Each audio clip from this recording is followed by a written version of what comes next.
oraindik ere garipena erdi etxi gabe, baina geroz eta aurreago zaude, eta gaurkoan gainera berriz ere lortu duzu Euskaldun Txapelketako lidergoa mantentzea.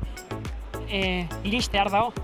Bai, bueno, gaur nahiko hasieran nahiko fuerte ibiliga, dano, eta gero un behoztian dana juntateza, eta bai, azken bi buelta txiki horrek egin dauz atope, Pikaza da Aceña, Tadeo, ibili oso fuerte, amaieran, da kasi eurak bakarrik juten di unbe gainean, baina bueno, bai, posik ze bigarren postua ez da irabaztia, baina bai, oso gertu.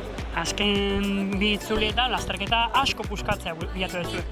Bai, azkenian tropeltxo txiki baten gekikun nitxala nahiko fuertia da azkarra eta alne bala irabazi, baina bueno, azkenian bigarren postuak inkonformo bihar, baina oso postua. Azken metroetan harrapatu dituzue beste big txerrenduari, aurretik zijoaztela, eta bueno, esprina pixkatakian horrekin pixkat erotu egin da azken txaportan, ez? Justo esprina bota baino lehen.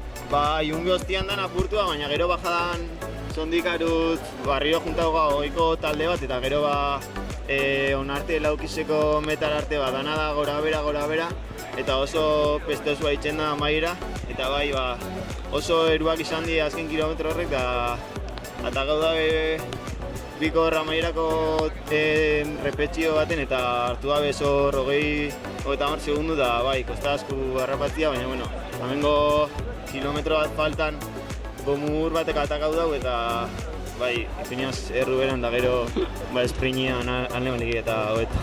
Zorion, bai. Eskerrik asko.